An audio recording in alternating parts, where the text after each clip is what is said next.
remote, have a seat.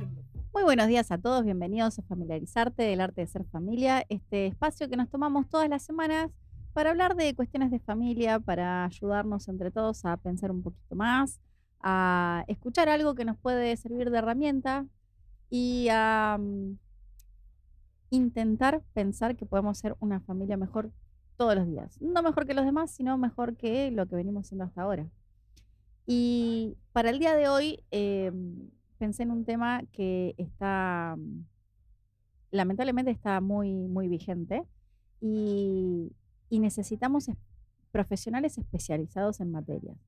Entonces, si bien la orientación familiar es un abanico enorme que puede ayudar en muchísimas situaciones de la vida familiar, hoy vamos a hablar de un centro de orientación familiar especializado en una temática que, como bien decía, está lamentablemente muy en auge y a veces en ascenso, que es la violencia intrafamiliar y el abuso narcisista.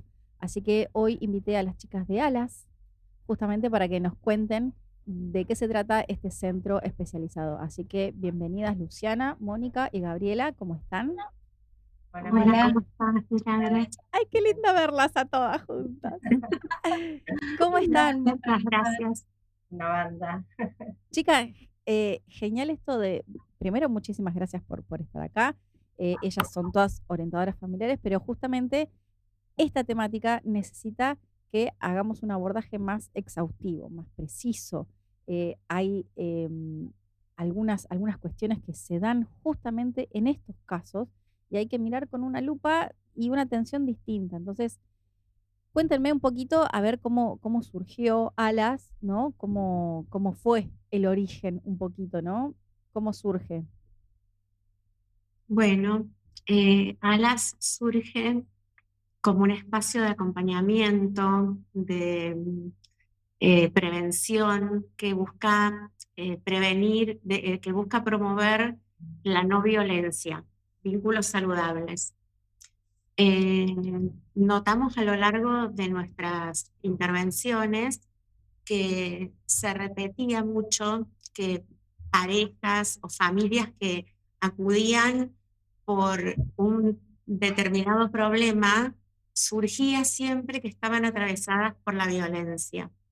Entonces ahí fue cuando nos vimos un poquito obligadas a ahondar en el tema. Para estar a la altura, acorde a las situaciones que se planteaban en las terapias.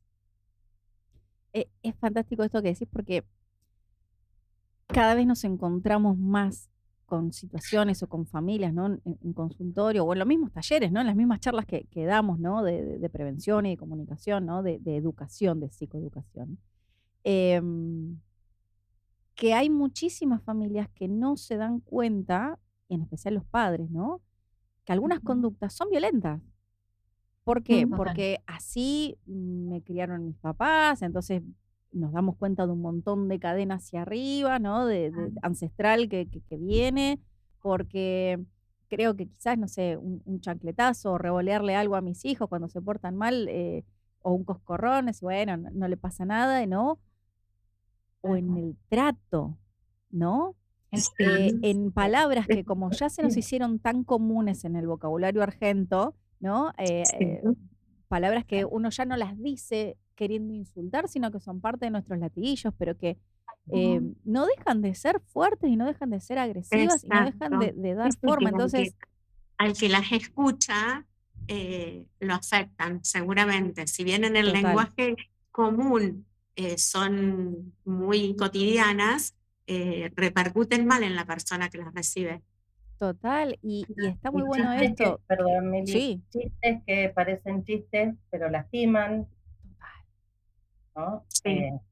Y esto que decías, ¿no? De lo transgeneracional, discursos como, y yo me la mandé, así que bueno, me la mandaba y mi papá me tenía que corregir, y el hijo repite exactamente el mismo discurso, y yo me la mando, entonces, ¿qué querés? Mi papá se enoja y me tiene que corregir para que no me la mande. Bueno, sí, te tiene que corregir, pero no así. totalmente. Claro, exacto. Porque la Totalmente. educación no se trata de que los hijos nos tengan miedo y que dejen de hacer determinadas cosas porque nos tienen miedo, sino porque están convencidos de que lo que les decimos es lo que está bien. Digamos, que naturalicen las virtudes y no que tengan miedo a, como nos pasa, no sé, no paso el semáforo en rojo para que no me hagan la multa, Claro, ¿no? No, No porque por las tengo razones conciencia de que incorrectas. si paso el semáforo en rojo me pueden tocar. Claro. No, total. Y ahí está muy bueno esto de ayudar a la gente a tomar conciencia, ¿no? Ujú. En un primer momento, ¿qué es lo que significa la violencia? ¿O qué exacto. constituye la violencia? ¿No? Porque, a ver, si uno dice la palabra violencia y lo primero que se me viene a la mente por ahí es una piña en el ojo y el moretón en el ojo, ¿no? Es lo más como evidente que hubo ahí un signo de violencia. Pero hay un montón de otras cosas que representan y que constituyen violencia y que la gente no lo sabe o lo tiene tan Exacto. naturalizado en realidad, que porque es parte del cotidiano y que es difícil entonces hacer ese llamado a la conciencia. Creo que desde ahí primero nace, ¿no? El trabajo. Sí, de entender un Justo, poquito de qué se trata, ¿no? De qué trata la violencia. Porque sí, en este sentido, lo que vos decías, más que nada dentro de la familia, la negligencia, que quizás está un poco naturalizada y que no es la misma negligencia de la que hablábamos hace unos años. Hoy día se ve como negligente esto de en algún punto dejar a los hijos muchas horas con actividades extracurriculares hasta muy tarde, que entran muy temprano a la escuela, salen muy tarde, y después no hay un encuentro familiar. Entonces, eso hoy día es negligencia, porque ese niño necesita una figura que lo apoye, que lo sostenga, más aún los adolescentes. Pero bueno, en fin, en realidad también cuando hablamos de violencia, como decías, no hablamos solamente de una violencia que tiene que ver con una acción física, sino que también con una agresión psicológica, verbal, eh, también económica, patrimonial. O sea, el abanico es muy amplio. Súper amplio. Súper amplio. Algo que me parece que es clave es decir qué es violencia, ¿no? Como para poder empezar a reconocer qué cosas son realmente violencia y qué cosas no. Y la violencia es todo lo que yo puedo hacer, decir o evitar que le causa daño a otra persona, ¿no? Hacer, te pego, te ignoro, eh, golpeo la puerta, golpeo la mesa cuando estoy enojada. Decir, bueno, esto que decíamos, chistes, que a lo mejor no son malintencionados, pero que caen mal, palabras denigrantes hacia los hijos, los cónyuges, los vecinos, porque incluso muchas veces en una conversación familiar no estamos denigrando a nadie del círculo familiar, pero sí a otra persona externa, y así se va instalando la violencia dentro de la familia. Y lo que decía Moni acerca de la negligencia, eso también es violencia, no proveer los cuidados que la otra persona necesita, sea un hijo, un cónyuge, un padre, una persona enferma, eso también genera violencia. sí. Y pienso que estar estacionando el auto y que me peguen un bocinazo y me digan, dale, dale, ya sabemos que viene atrás, eso es violencia. Total. Pero me quedé ahí con esto de la sobrecarga de los niños, ¿no? En las, eh, en las distintas actividades, ¿no? Y se me viene la típica frase que uno dice, ¿no? Que ya es conocimiento popular, dice, hay que aprovechar porque los niños son una esponja, ¿no? Ujú. Entonces, cuanto más puedan aprender, cuanto más vayan a natación, inglés, francés, cerámica, chino, que aprenda a tocar el laúd, el arpa, y vos decís, pará, ¿cuándo duerme? O sea, los chicos están exhaustos y está bueno esto, porque muchas veces nos pasa que pensamos tanto, y eso es lo verdaderamente difícil en muchas cuestiones de orientación familiar, hacer que las personas frenen esa rueda y entren en conciencia, en el estado de conciencia, decir, ¿qué es lo que yo necesito de mi familia? ¿En qué estoy invirtiendo ese tiempo? ¿No? Decir, bueno, quiero que mi hijo tenga para el día de mañana la mayor cantidad de herramientas. Fantástico. ¿Es necesario que las incorpore todas ya? que su agenda esté absolutamente colapsada, porque también una herramienta es el contacto familiar, es el hablar, el aprender a mirarme, Mm. a Es sostener la la mirada mientras principal. claro, Ujú. porque ¿qué tenemos después? Hoy tenemos una generación de adolescentes que si bien los adolescentes siempre somos más tímidos, somos, che, Mira, somos, mira, Bueno, autopercibís. me autopercibo, pero siempre fuimos, yo también fui muy, muy tímida, eso Un quería decir. lapsus. Yo también era muy tímida de adolescente. Todos los adolescentes son tímidos, pero hoy tenemos un problema de que no pueden conversar y sostener la mirada porque están mirando un celular Ujú. Sí. o están mediados por una pantalla que en nuestra época no existía, entonces teníamos que hacerle frente a esa timidez. Entonces, sí, hay un montón de herramientas que les damos a través de el habla, el ejemplo, el contacto, el cariño, que se sientan amados, que eso también son herramientas para su vida adulta, que si están aprendiendo todas estas otras cosas, no las incorporan en casa. Entonces, totalmente. está muy bueno Y que eso. además corres el riesgo de que haya una figura, digamos, representativa o significativa fuera del hogar, ¿no? Que no siempre puede ser una buena figura. Eh, y en este sentido de la negligencia, muchas veces se observa más hacia, bueno, son las pantallas las que producen que el adolescente sea menos sociable o el niño esté más estructurado, tenga problemas cognitivos, pero en realidad, si vamos un poquito más adentro, hay una familia que tendría que poner el límite, que tendría que sostener, que tendría que cubrir esos espacios. Entonces, por Total. eso también en algún punto es violencia, porque si nos remitimos a la primera infancia, el niño no puede decidir qué van a hacer sus padres con su tiempo libre, con su vida, y termina siendo violento. Porque después ves en clínica quizás adolescentes con ideación suicida, con problemas de bulimia, de anorexia, alexitimia, esto de no poder distinguir las emociones de lo que siente su cuerpo, ¿no? Entonces por ahí vemos personas que, bueno, la bulimia Mm, es un claro ejemplo, ¿no? Bueno, ¿qué me pasa? ¿Qué hago con esto? No lo puedo resolver, no sé qué me pasa.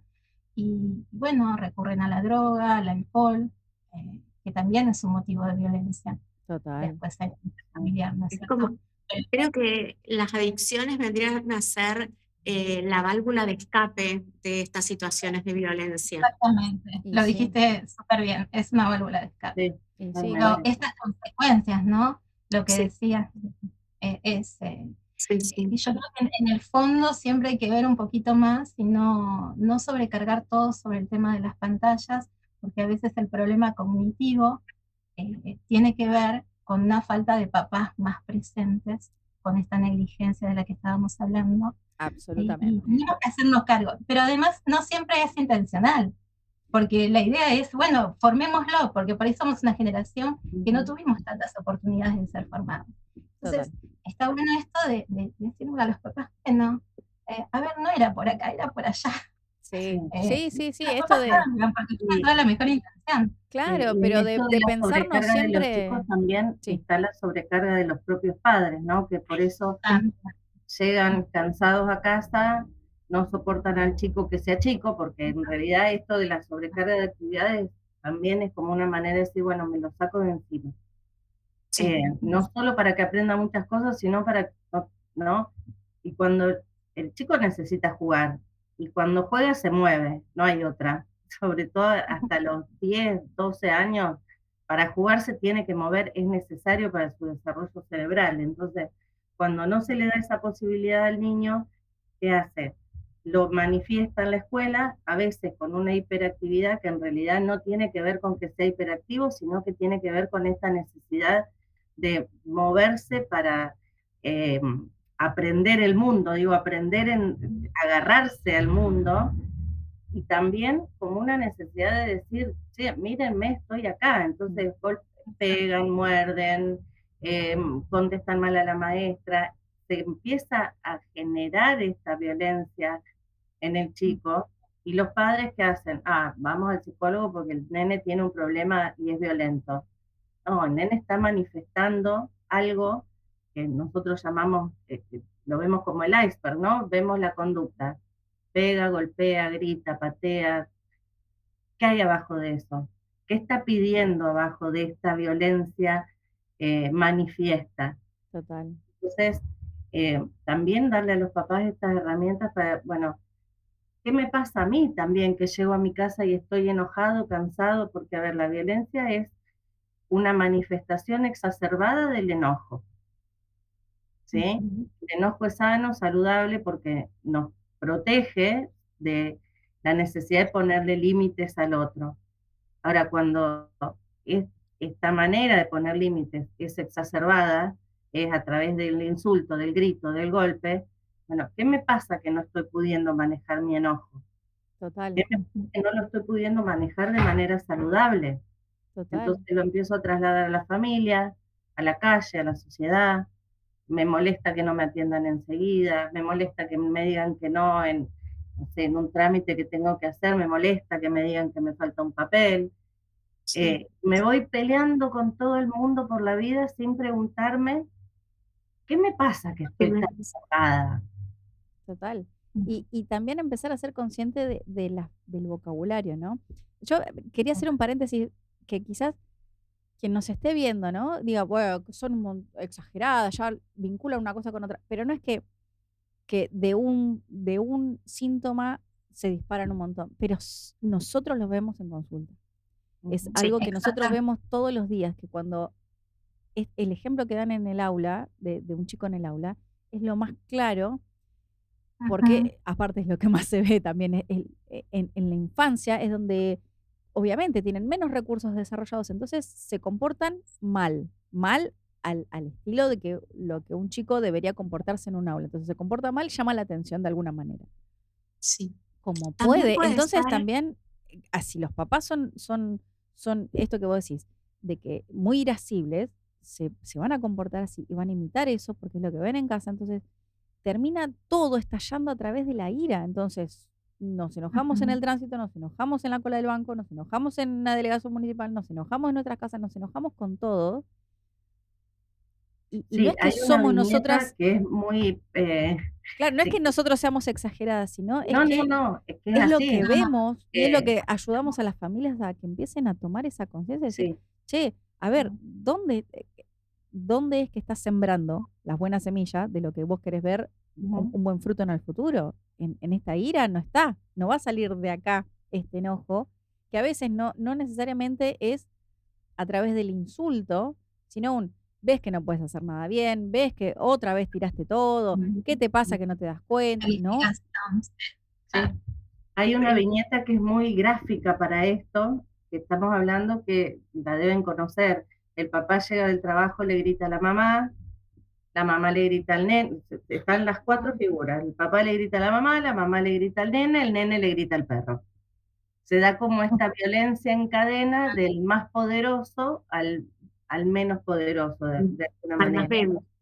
Y otra cosa que también hemos visto en consulta es, bueno, o llega una mamá consultando porque no puede ponerle límites a los hijos, porque no logra acuerdos con su marido para ponerle límites a los hijos, y cuando empezamos a profundizar en la dinámica familiar, lo que hay es una situación de violencia intrafamiliar, en Ujú. algunos casos de violencia de género o de violencia entre los cónyuges.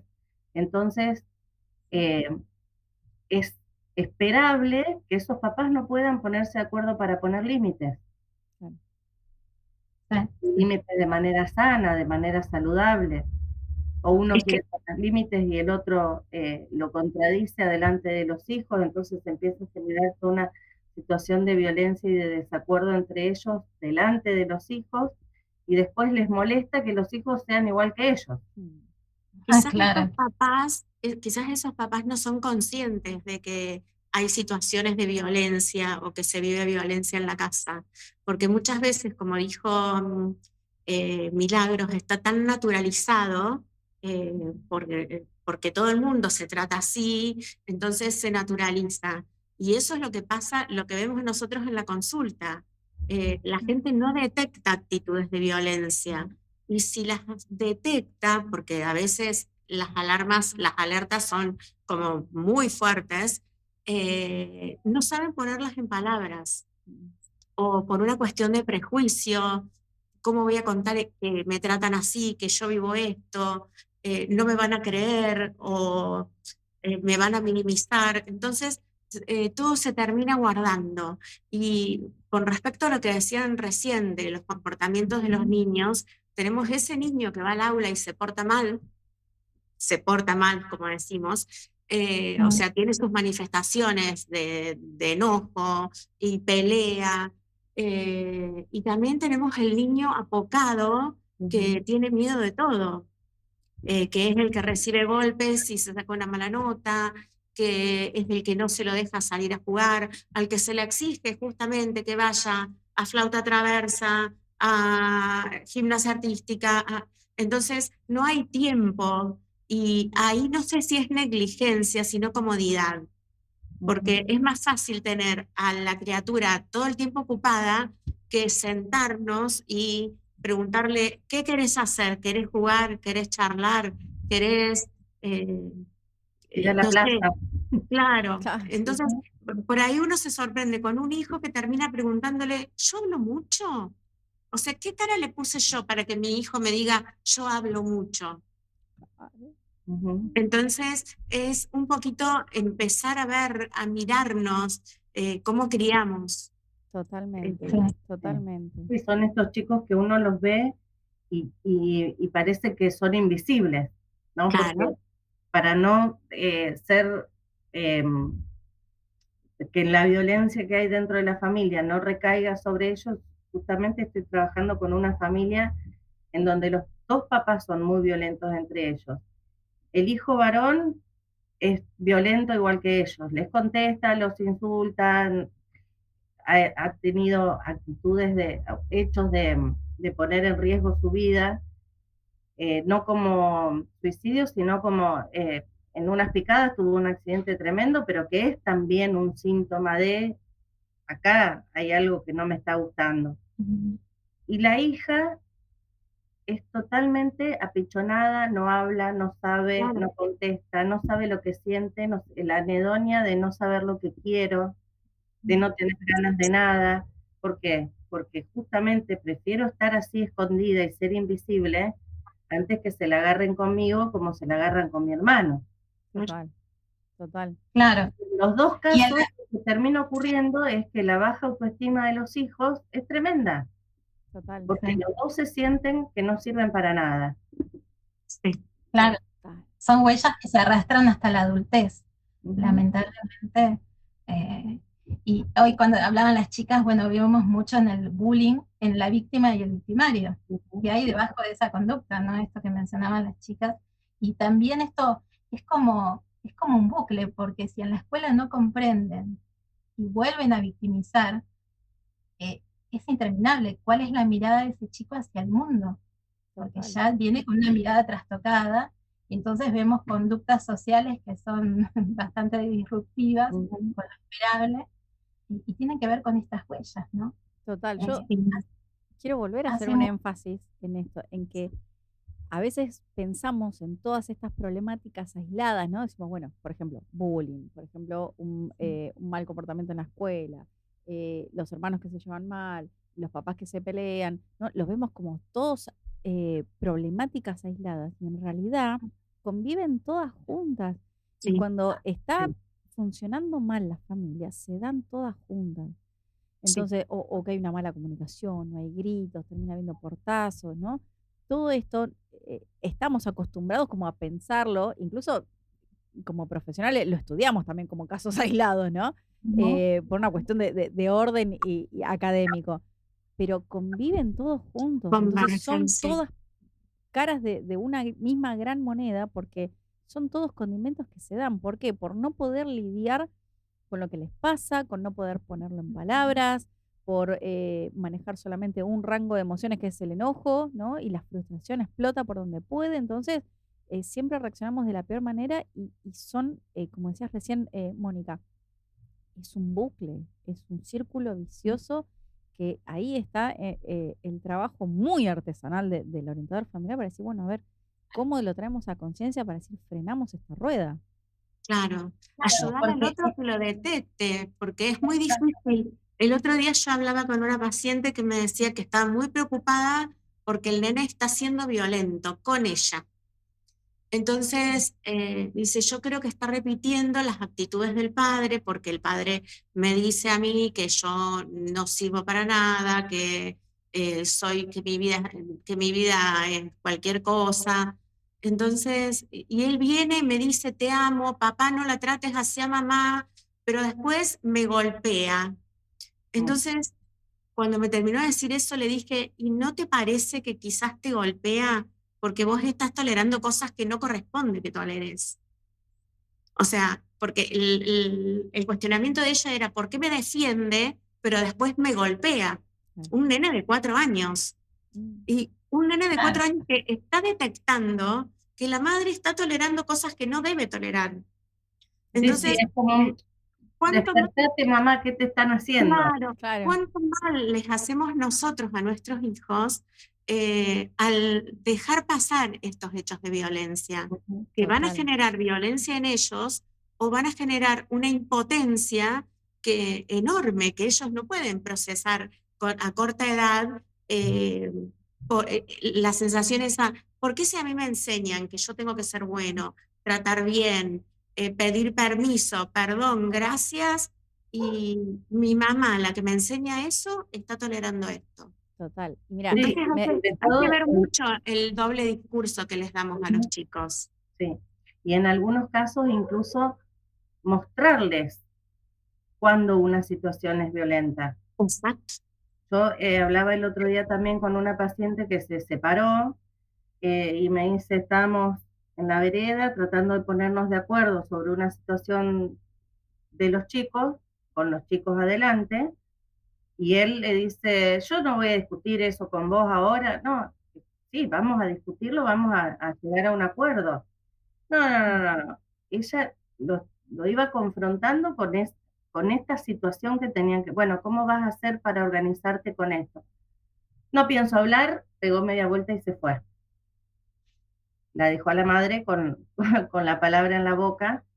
Entonces yo le decía a ella, eso vos se lo tenés que mostrar a los chicos, no para hacerlo quedar mal al papá, ni para decirle, mira, tu papá es malo, sino, miren, esto no se hace.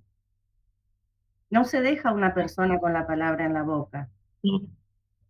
Sí, total. Porque así es como también les enseñamos a ellos a no tolerar esas situaciones de violencia. Exactamente, exactamente. Y todo esto me da pie también a la otra parte que se especializa Alas, que es justamente el abuso psicopático narcisista, que ahí está mucho más complejo en poder darse cuenta, porque no solamente que la víctima lo tiene naturalizado, sino que el que tiene enfrente es un experto en hacerle creer que no es víctima, sino que es culpable y que gracias a que yo estoy en tu vida no está tan mal, porque si no, solita como sos, o solito como sos, porque también hay mujeres, no podrías vos con tu vida. Entonces ahí hay otro trabajo súper especializado y que también es muy difícil trabajar con con el recorrido del tomar conciencia, ¿no? Porque justamente el narcisista tiene unas características que es un experto en lo que hace. Claro. Tocaba la psiquis de la víctima. Acá la experta en el tema es más que nada Lu, pero esto, poder ponerlo en palabras, tiene que ver con esa dificultad de que el violento, el narcisista va socavando la psiquis de la persona. Y por eso también vemos esto que mencionábamos, las mamás que no pueden tomar una decisión, que parece que están mirando para otro lado, pero en realidad no pueden tomar decisiones, no pueden ver más que el día a día. Pero bueno, Lu es la experta en este tema, así que... Contanos, Lu, No, ¿cómo es esto? A grandes rasgos, ¿no? Porque es un temazo y es larguísimo. Mucho. Pero... El narcisismo es para diferenciarlo de lo que es la violencia, porque a veces esto, bueno, pero ¿qué diferencia hay entre una cosa y la otra? Porque en el fondo las consecuencias son parecidas, las vinculaciones entre los miembros de la familia son parecidas, pero la diferencia está en la estructura de personalidad. El violento, por lo general, es violento porque creció en un ambiente violento y lo naturalizó. Puede haber achicado un poquito el nivel de violencia, porque se dio cuenta que eso que le hacían no estaba bien, y bueno, en vez de chancletazo, unchirlo, y puede reconocer qué es violencia, puede pedir perdón, aunque después vuelva. Nosotros trabajamos con esto de la espiral de la violencia, ¿no?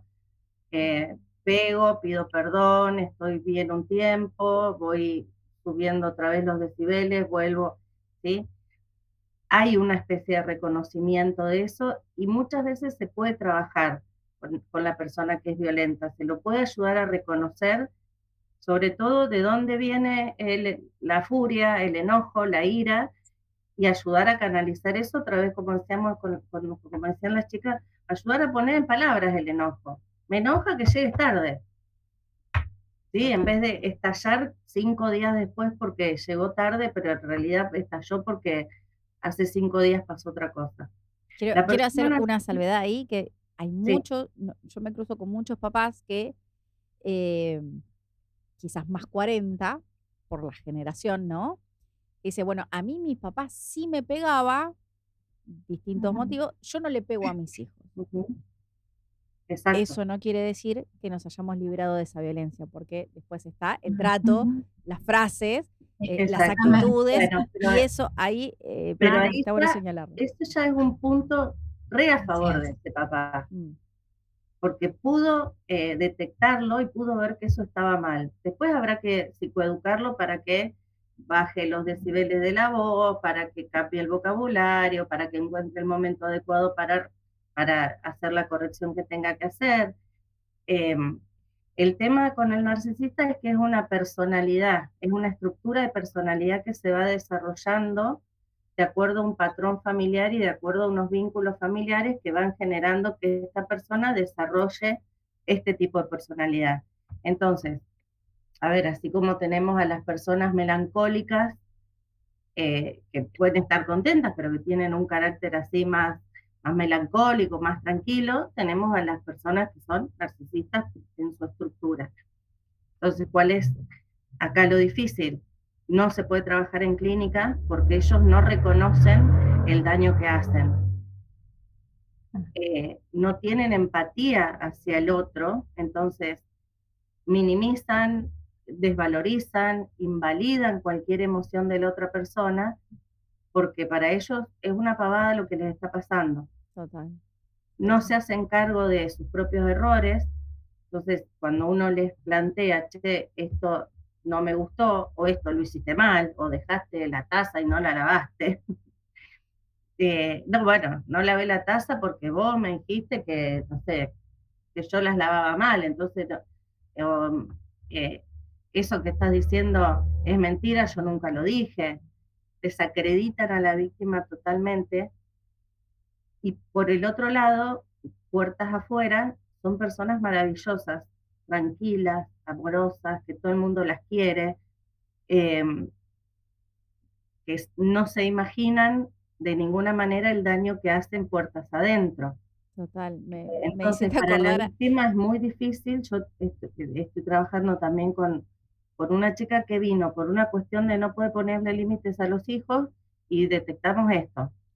Entonces, y no, lo que pasa es que, ¿cómo lo voy a hacer? Que no lo puedo denunciar para que se vaya de la casa, no se quiere ir de la casa. No lo puedo denunciar porque lo voy a hacer quedar mal con el resto de la gente. Y a él todo el mundo lo quiere. Sí, pero no es una buena persona. Claro. Lo quieren porque no saben quién es, no es una buena persona. Y además, el narcisista tiene esta violencia psicológica que genera mucha dependencia emocional, mucha dependencia económica, como esto que vos decías, tu vida sin mí sería un desastre. La persona está totalmente encerrada en una red de donde no puede salir, es como una telaraña de donde no puede salir, y es un depredador el narcisista. Es un depredador que va depredando la energía y la psiquis de la víctima muy sutilmente y de a poquito, ¿no? Como cuando me voy comiendo el helado de a cucharadita y me termino el kilo, Total, Ese es total. el narcisista. Y Me la alimento de tu persona, dolor. esto, una imagen que es muy clara para que se entienda, si alguna vez vieron algún documental eh, de animales, de la selva y demás, cómo se maneja el depredador y cómo se maneja la presa.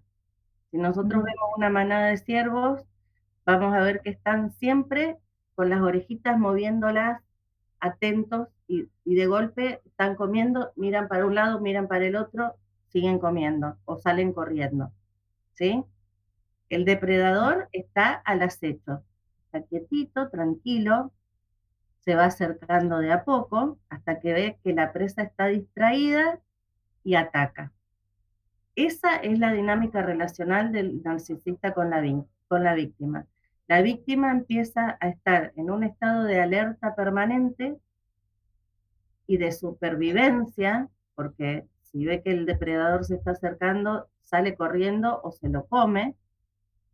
Y el narcisista está siempre al acecho para ver cuándo la víctima está relajada, porque uy, hace varios días que no discutimos, la víctima se relaja y el narcisista da el zarpazo de nuevo para volver a decir, no ves que vos estás loca, no ves que vos estás loco, cualquier cosa te saca de quicio, te peleas con todo el mundo. Claro, la víctima se pelea con todo el mundo porque vive en estado de alerta y cualquier cosa que pasa en el entorno la Total, saca disparada pensando que la van a atacar. total. ¿Sabes qué? Está siempre en estado de alerta y defensa, en todos lados. Y de Total. culpa, y también en un estado de culpa. Yo acompañé a una chica que se estaba intentando separar cuando empezó. Y me decía que cada vez que le decía al marido que se quería separar, el marido le decía, yo me puedo morir al lado tuyo. Y ahí terminaba la conversación. Después, cuando ella insistía, le preguntaba, ¿vos vas a poder con el 50% que te corresponde con los chicos? Terminaba la conversación. Ella estaba tan desvalida, tan menospreciada, que pensó que no podía. De hecho, dice que no sabe cómo fue el día que logró decirle, dame las llaves de mi casa, dame las llaves de mi auto, y no se explicaba cómo lo había conseguido. Y de hecho, hoy mantiene sola a sus hijos, a los cuales el narcisista nunca más quiso ver, porque dejaron de ser presa. El narcisista, cuando pierde una presa, inmediatamente va en busca de otra. Entonces va a depredar a otra persona y así va por la vida, ¿sí? No está con una persona porque la quiere y bueno, actúa de esa forma, tiene esas conductas, pero ama. No, el narcisista no ama. Yo creo que es una persona discapacitada emocionalmente. Me encanta esa definición. Chicas, les quiero hacer una pregunta. Estamos hablando, o se dio la conversación pensando en términos de pareja, pero también hay casos que son padres. Y ahí es Sí, mucho más sí, complejo Sí, establecer, Hijos tremendo. también. Hijos. sí, bueno, la eso. separación, ¿no? En términos, Ujú. esto, ¿no? De tomar distancia, ¿no? Sí. Porque, Mira, la única manera de salvarte es el contacto cero. Claro, No hay, o sea, no hay no hay otra. demasiadas alternativas terapéuticas para poder mantener un vínculo sano con una persona narcisista. Digo persona porque sabemos que hay varones y mujeres. Ujú. Cuando se trata de padres, es gravísimo porque no solo el padre o la madre ejercen todo este poder sobre los hijos, en realidad cuando se da con los padres es sobre un hijo, que es el chivo expiatorio, que es el que deja en evidencia la dinámica disfuncional de la familia. Hay un hijo de oro, que es el hijo perfecto, al que el narcisista también le hace mucho daño porque eh, de alguna manera lo endiosa y lo sobreprotege de una manera insana, haciéndole creer que puede más que cualquiera. Y si hay más hijos, habrá un hijo invisible al que nadie va a mirar, al que nadie se va a preocupar por ese hijo, haga lo que haga.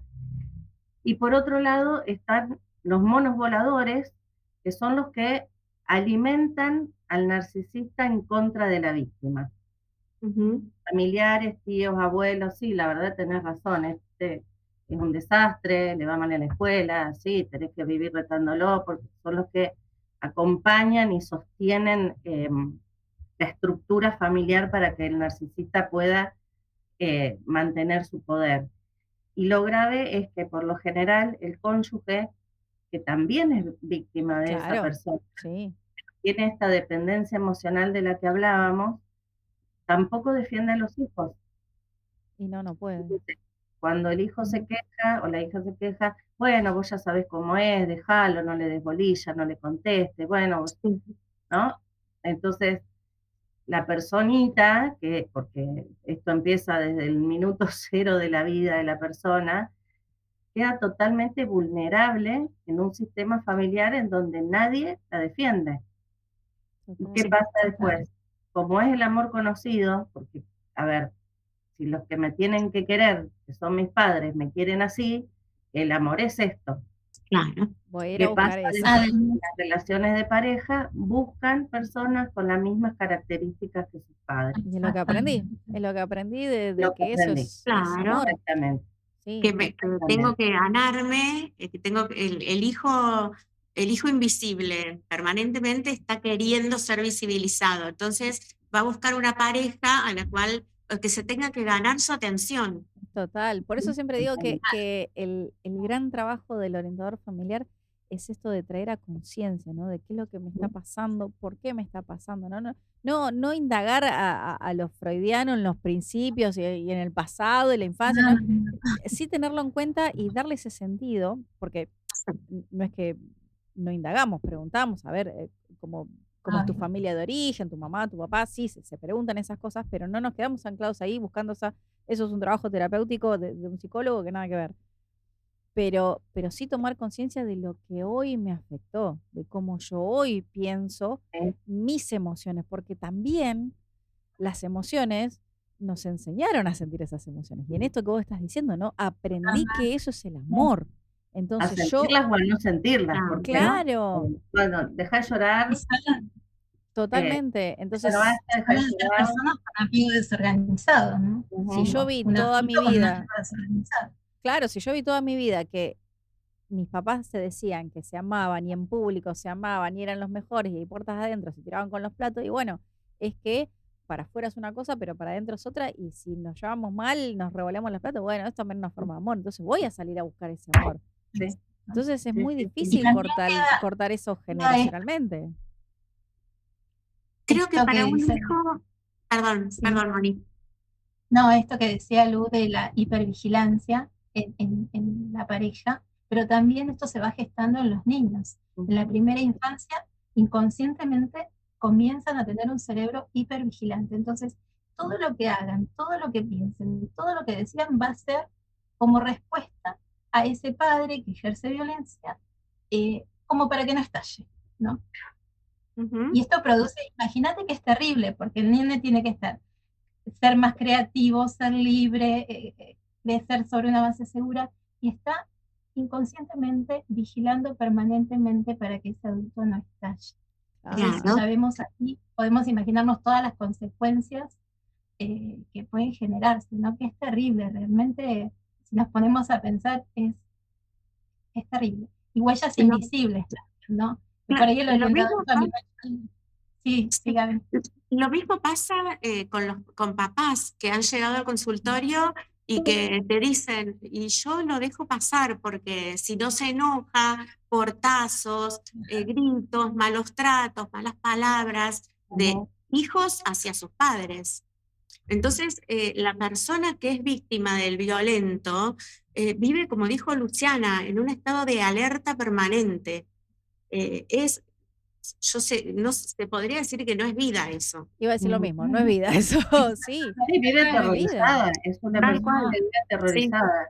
Sí, sí. Claro, porque aparte tu sistema nervioso en algún momento, literalmente, fisiológicamente, va a colapsar, porque Sí. no es posible que el ser humano esté en estado de hiperalerta constantemente. No. Es cortisol en sangre todo el tiempo. Neurológicamente está demostrado que se desregula completamente porque la amígdala está funcionando todo el tiempo, el cortisol por las nubes, se genera como una infección, Inflamación. inflamación, sí, de cortisol en el cuerpo que empieza a generar enfermedades físicas. Sí, Y por otro Autoinmunes. lado, el lóbulo frontal, es la única parte del cerebro que no compartimos con los animales, se empieza como a reducir porque deja de funcionar, Claro, porque está permanentemente la amígdala y el sistema límbico tratando de regular el terror con las emociones que va generando lo que el narcisista o la narcisista provoca, ¿no? sí, total. Entonces, lo que debería ser un refugio de paz y amor, que es nuestra familia, justamente para poder entrenarnos que lo de afuera, en afuera hay un peligro y poder descansar, estamos todo el tiempo, es imposible que reconozcamos un verdadero peligro afuera, porque está todo el claro. tiempo nuestro Que sentido después de hay que alerta. poner un referente. Claro. Claro, entonces obviamente se caen en un montón de riesgos. Me encanta esto que lo traigan a la luz porque muchas veces se habla con eufemismos, ¿no? Es un tema que no, obviamente, a casi nadie le gusta hablar de sus problemas familiares, ¿no? Partamos por la base. Pero se habla con eufemismos, se quiere ser muy respetuoso con las situaciones y a veces hay que nombrarlas y ponerle Sí. estos títulos que van justamente para decir, esto es un caso de abuso narcisista, esto es violencia familiar, esto es un maltrato, esto es negligencia, porque si no lo podemos Sí. nombrar, no lo podemos reconocer y por ende no se puede trabajar. Entonces hay muchas familias que dicen, bueno, sí, si sobrevivimos, no funciona. Y la familia puede sobrevivir, que no es lo mismo que funcionar. Sí, Claro. porque justamente Yo ese es nuestro creo que trabajo, ¿no? Ayudarlos a o sea, ponerle palabras a esto que están viviendo. sí, Esta chica que yo les comentaba, nosotros le insistimos, es violento, es una situación de violencia. Bueno, le sugerimos que empiece un proceso psiquiátrico porque está tan mal anímicamente que es muy difícil trabajar. Bueno, ¿qué le vas a ir a decir al psiquiatra? Que estoy en una situación de violencia. No, una situación de violencia es estar en la guerra, donde no puedes hacer nada. ¿Qué es lo que te está pasando?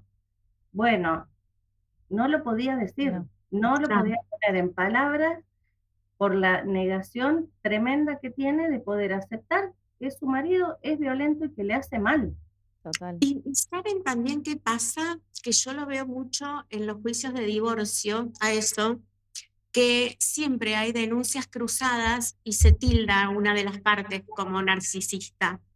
Entonces, como es un recurso tan utilizado, da cierto pudor, prejuicio ahondar en el tema, Claro, porque lamentablemente lo usan como recurso para una compensación económica, para un montón de cosas. sí. Entonces, creo que, como dije al principio, para nosotros fue un reto, un desafío, una obligación ahondar en el tema, para Totalmente, no tocar de oído, digamos. totalmente. Chicas, díganme, El 20, antes que se sí, nos acabe el pero tiempo, porque se miren, nos acaba el tiempo, listo, sabía redondeamos. que siempre me pasa que una hora nos queda súper corto, pero no quiero perder el foco. Primero, ¿dónde la puede encontrar la gente? Em, sus redes, porque esto es lo necesario, ¿no? Y también, ustedes, yo las he venido siguiendo que han estado dando unos vivos de Instagram que fueron fabulosos justamente explicando esto, porque lo más importante es hacer psicoeducación, es empezar a reconocer, porque en esto que decían recién, ¿no? En no poder poner en palabras, hay otra negación que es aceptar que que la felicidad no es para mí, que mi vida familiar o mi vida en pareja o mi vida de hijo, de padre, o sea, la relación que quieran, em, la felicidad es para otro. No está hecho para mí el hecho de decir me siento pleno, me siento tranquilo, me siento feliz, estoy Creo que relajado y tengo la que paso bien. resignarme completamente en pos de este proyecto familiar, sea con los Total, Claro. padres, con la pareja, Totalmente. con los hijos, ya me resigno, bueno, porque así Y todos estamos claro, bien. y es lo que muchos nos dicen cuando llegan a terapia, es lo que me tocó. total, total. Entonces, Entonces, ahí, la chica que yo les conté hace un rato, un día me decía, tengo 35 años, tengo 3 hijos, y bueno, es lo que me tocó. Ya está. como Sí, diciendo, bajo el persiana. costo de la familia es esto que padezco. Y Total, no, es cuestión de entender que a veces resguardar la familia es alejar a Es salir alguien. de estos lugares, sí. total. Chicas, ¿dónde las pueden encontrar la gente? Bueno, en Alas, orientación familiar, y si no, bueno, cualquiera de las tres nos busca también en Instagram y estamos. Así. Sí, y sobre todo esto, insisto en los vivos de Instagram que vienen haciendo, porque justamente empezar a tomar sentido, tomar conciencia, empezar a identificar esos patrones, a decir, bueno, yo puedo empezar a cambiar, no es sacrificar a la familia, es trabajar en la salud y en el bienestar de toda la familia, de Y todos, de un último todos. puntito, Mili, que me Sí, parece que es súper importante en esto, es creerle a la víctima, porque está muy instalado también socialmente que, bueno, me dice esto, me dice aquello, bueno, pero te lo dice en broma, bueno, pero te lo habrá dicho porque estaba cansado, bueno, pero cuando, o sea, o que la víctima parece que exagera las situaciones. Cuando uno cuenta aisladamente algunos hechos, sí, puedes decir, bueno, para tanto, pará, habrás tenido un mal día y te cayó mal. Pero la sumatoria de situaciones es lo que genera todo esto. Entonces también empezar a decirle a la sociedad, che, cuando una persona te dice esto, créele total, y ayúdala. total. ¿Sabes qué? Me hiciste acordar, Antonio Gasalla tenía un sketch que, mira, en esa época, ¿no? Sí, Principio de ya los sé cuál. 90, ¿no? Sí. El que iba en silla de ruedas decía, sos yegua, Marta. Y Soledad. la cantidad de Sí. Soledad cosas que le Dolores hacía Solares, sí. eh, con Bueno, Norma ese Pons, es que el hacía de típico su... caso. Claro, Prototipo. Sí. hacía, Norma Pons hacía de su hija y a cada rato decía, bueno, mamá, ya está, bueno, mamá. Y le costaba arrancar con su vida y se hacía la víctima con otras Sí, personas. Y vos decís, Ujú. estaba todo teñido de humor y era satírico, pero decís, eso es parte de la vida sí, real y es insostenible, es sí, sí. insostenible. Entonces está Sí. muy bueno que este trabajo y esta rama que ustedes decidieron ahondar, decidieron dar luz, llevar información, ayudar a las familias y sobre todo formarse en algo tan específico, porque si bien desde la orientación familiar podemos trabajar, como decía hace un rato, ¿no? En una gama muy amplia, esto Ujú. necesita una lupa muy especial. Así que, chicas, muchísimas gracias por su tiempo, por contarnos, por, No, por, gracias. Gracias. armar alas y Gracias. bueno, comunicar y educar a la gente de que una vida familiar es posible. Una Sí, vida Gracias a mejor, vos. una mejor vida familiar, una Una vida mejor feliz vida familiar familiar. es Exacto. posible. Así es, Sí, así es. es Gracias. así. Gracias Bueno, Mili, por apoyarnos. gracias a vos. Besito a todas. Nos Un seguimos placer. hablando. Besos. Chau. Y a todos ustedes los invito, como todas las semanas, a pasar por cadafamiliasumundo.com, el portal de orientación familiar que hacemos entre todos. Ahí van a encontrar muchísima más información sobre cómo trabaja la orientación familiar, a la medida de cada familia. Como decíamos hoy, es un trabajo artesanal porque cada familia es única. Cómo trabajamos con las instituciones educativas, religiosas, de salud, jurídicas, deportivas, cómo hacemos este trabajo de educar a la población, a la gente, a las familias, ¿sí? En talleres, en cursos, en escuelas para padres. Ahí van a tener muchas notas de distintos profesionales y de distintos temas. Todo lo que tenga que ver con familia lo pueden encontrar ahí en cadafamiliasumundo.com. Les agradezco muchísimo todas las semanas por estar viendo esto, por seguir dándole voz en los comentarios, por seguir replicando, por opinar, por sumarse, por compartir, por seguir poniendo estos temas de relieve que lo necesitamos para ser mejores familias todos los días. ¿Sí? Nos vemos el martes que viene. Chau, chau.